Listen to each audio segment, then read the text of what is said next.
Hello, everyone. Welcome back to another episode of the Breaking Point podcast. Today, we are here with Anna Ekblom, and we're just going to have a chat about some of the things that I've been watching her discuss and talk about. So, how are you doing today, Anna? Well, I'm very excited to be here. I'm very curious to hear what we're going to talk about.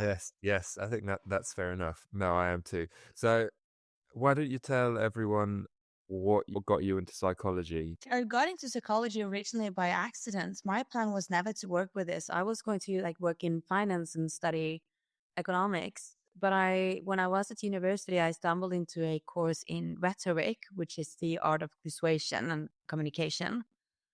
And I was kind of taken about it, like how many specific techniques there are to make yourself be confident and credible and influence people. And all of these techniques is something that most people have never heard about, yet they are so crucial for almost any situation in our lives.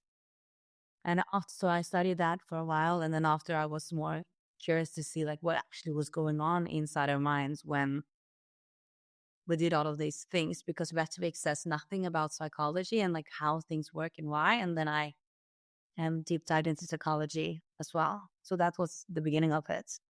And now you've got a master's in psychology, is that right?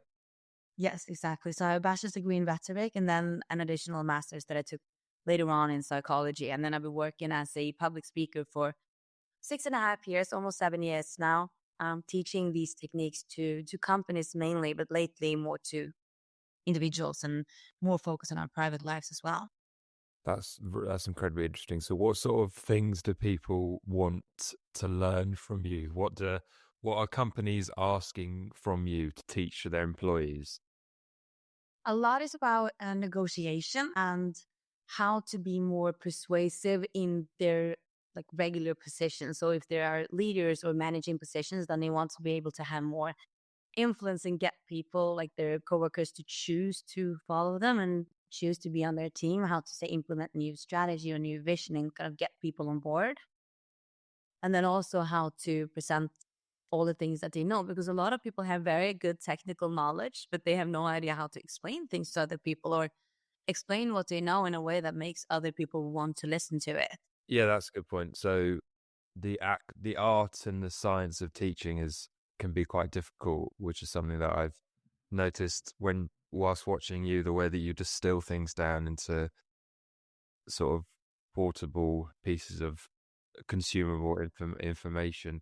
Do you what degree, let's start off with a very broad topic.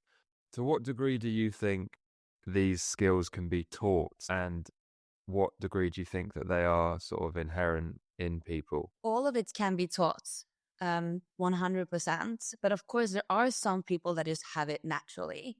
But the whole idea that being a people person or being really good at speaking in front of people, that is something that has to be innate, and that social skills or even emotional intelligence is something that just is innate, is not true.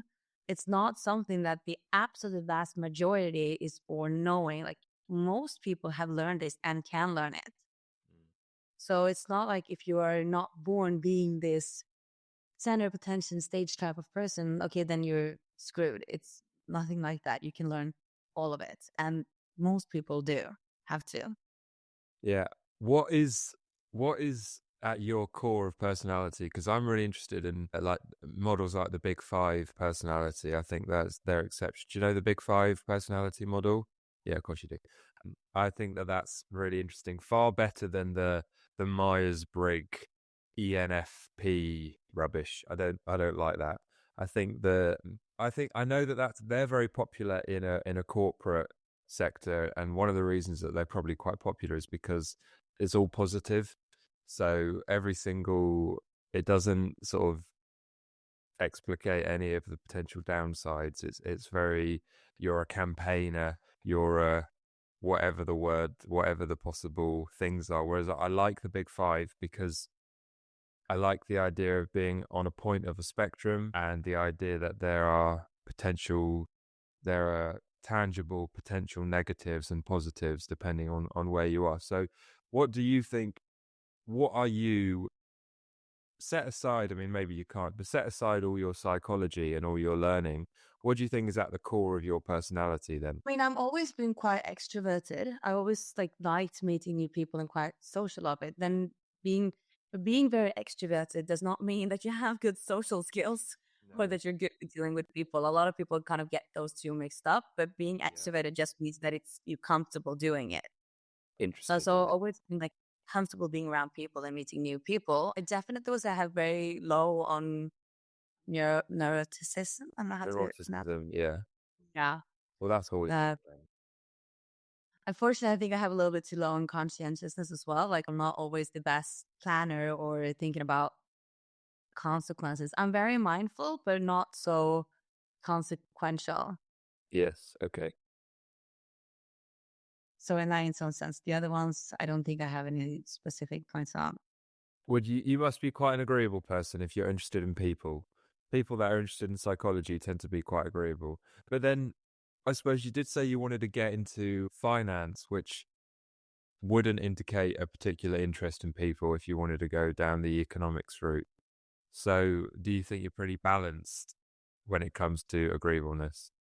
Yeah, I think the situation really determines that for me. Yes. Okay. Like when it comes to social situations, like with friends or so, then I would say I'm quite agreeable. I don't yeah, I don't care too much about most of these like everyday things. So it's like it doesn't really bother me, and I'm kind of like I like most things. So it's I'm kind of in that sense easy to deal with. But in work situations, I wouldn't say so. Okay. Okay, so that's good. So you have an appropriate amount of agreeableness, but not to the point where it's detrimental to you doing what it is that you want to do and stuff like that. So that's good. Yes, So I'm very stubborn. So what was that? Sorry, really stubborn in any way. you're not stubborn. No, not at all. Okay, so you're that's quite an agreeable thing then. Yeah. That's quite agreeable. It means you're probably are you quite polite? Yes. Okay, so maybe you're more polite than you are compassionate. Maybe that's what it is. I never thought about it like that, but perhaps I haven't really analyzed myself too heavily on the big five. But yeah, maybe. So what have you analysed yourself at all? What do you mean? You sort of stated it in the sense of not the big five, but I have. Do you like the Myers-Briggs? I think it's too complicated. And also, it's very difficult to kind of relate it to other types of studies. Like you said that you prefer the big five, and most psychological studies that compare different behaviors to personality traits, they almost always use the big five for that reason. Mhm. But of course, I mean, there are many ways you can analyze and self evaluate yourself, even without a form. Yes. Okay. Cool. So why? Because to go from Amsterdam, how did you fall into psychology? What do you mean? I can't remember if you explained specifically what happened.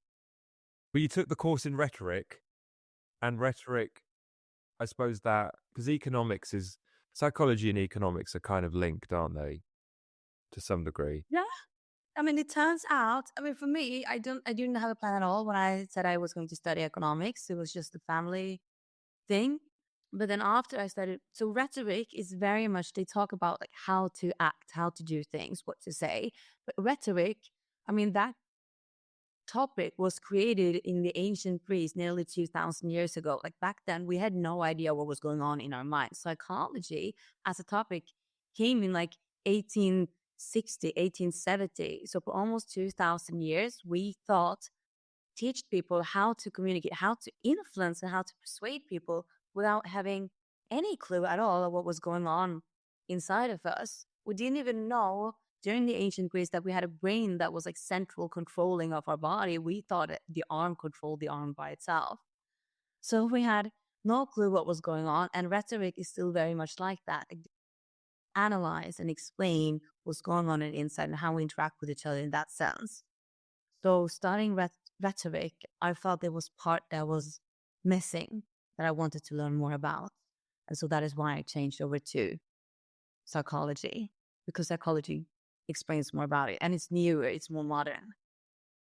What is your? Do you have like a favorite psychologist? It's a bit of a random question, but a bit of a rubbish question. But I'm intrigued because that will say a lot about your type of psychology that you're interested in? I mean, my niche in psychology is emotion theory. So, so emotion theory is an area in psychology which is about emotions, obviously. So how emotions are created, how they work, how it's regulated, how it's expressed and understood with other people, and how it's elicited and what happens in the body about it. So everything that has to do with our emotional life and emotional intelligence is what I kind of niche down in my master's. And within that, there are many different theories about like how emotions are created. And there is a man called Paul Ekman that you might have heard about. I think so, yeah. And he talked about how emotions are innate. And why I not necessarily always agree with all of his theory, it's very interesting because he talks about these universal emotional expressions and micro expressions, which is a word that I know some people know without knowing where it comes from, that we have like tiny little things that we do in our faces that you can't really control. And these Mhm. are universal. So even if you try to pretend, say that you're happy, you will do the micro expression of being angry first. And this is what he identified and came up with. I think that's incredibly fascinating. So I really like his research about this. So Paul Ekman is his name. It's very interesting. Okay, so that it reminded me of what I was going to ask you. So there's a lot of talk about emotional intelligence, and it's quite a big buzzword. And my perception of emotional intelligence is that, going back to a big five point of view, because I guess I'm limited to, I don't know a lot else outside of that. But you could say that what people perceive to be emotional intelligence is just agreeableness. So some people think that if you're highly emotional intelligent, what they basically are saying is that you're a very compassionate person because you're good at sympathy. You have an ability to relate to people that are maybe in pain or in distress, and that's what they class as emotional intelligence. And I don't think that's quite accurate. I think emotional intelligence is sort of a step beyond that. So maybe you have an advantage if you're capable of perceiving people's feelings, but it depends on how you react and what it is best for that, because sometimes sympathy isn't actually the best outcome, and that's where a good example of the true intelligence aspect of emotional intelligence comes in. So what do you think emotional intelligence is as a definition? So emotional intelligence is the ability to understand, regulate, and act accordingly to social situations. With while feeling empathy, which is mainly the thing in emotional intelligence rather than sympathy, is a part of it, is only one part of it. Mhm. So in emotional intelligence, it's usually broken down into five parts. So empathy and being able to relate to and understand other people's emotions is definitely one part. But say if you people that like to call themselves empaths, like, oh yeah, I feel everything that other people do. I wouldn't say that's us having high emotional intelligence. If anything, that would be to have low emotional intelligence. Because if you're an empath and you feel everything other people do, and like if someone is mean to you on the subway and that ruins your day because you're very empathic to other people's emotions, I don't know, then you that would mean that you also have a low ability to emotionally regulate your own emotions. And emotional regulation is a very big part of having high emotional intelligence. I So got that. emotional intelligence, while empathy is part of it, emotional regulation is another part of it. Social skills is another part of it.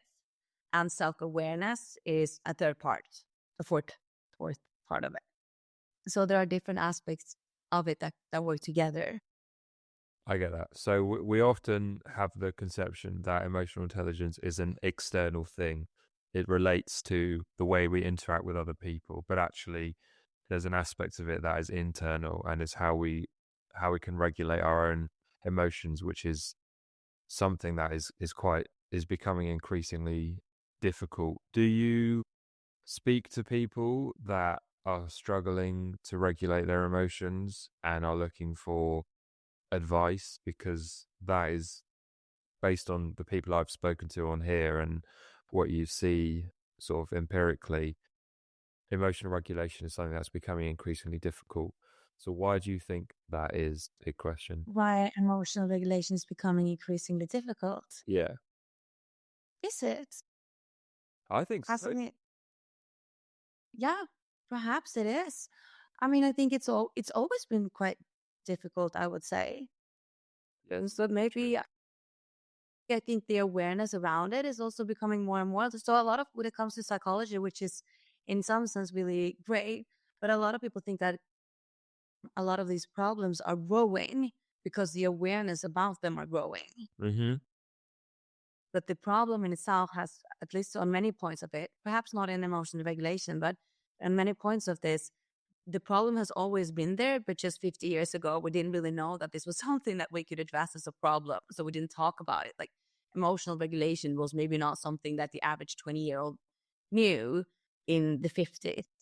Like you just were. Or like if you were sad, you just kept it on the inside. There weren't really an option to it. Yeah. But today we know so much more about psychology, and it's becoming more and more popular in just like everyday life, which can also oftentimes give the sense that it's growing. Yes, I understand. But perhaps emotional regulation might definitely become more Well, difficult.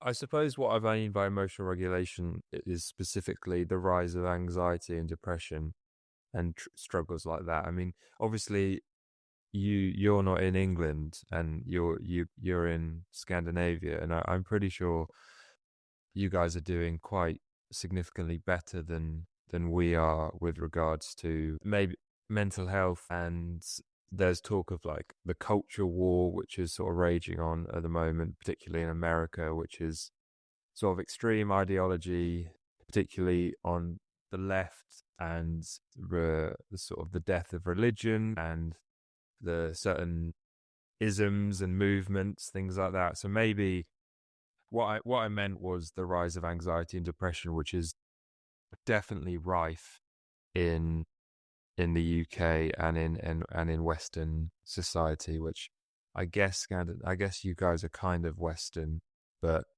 you're not extreme Western like the States and we are, which is a good thing because you're probably maybe 10 years behind. Yeah, yeah, no, I had a guy on the podcast who was in Australia. This was not years ago, but this was ages ago. And he was like, "Why are you laughing?" No, no, sorry, because we're 10 years behind, and it's very funny.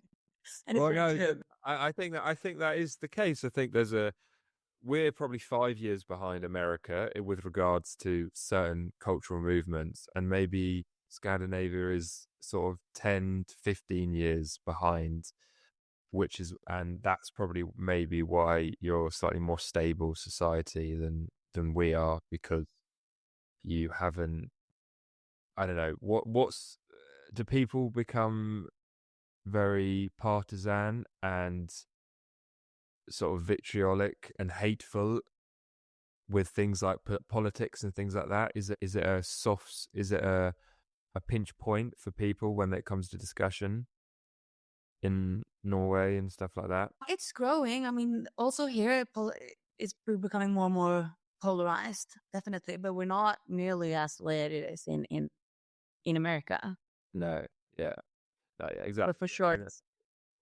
So yeah, I, I definitely agree.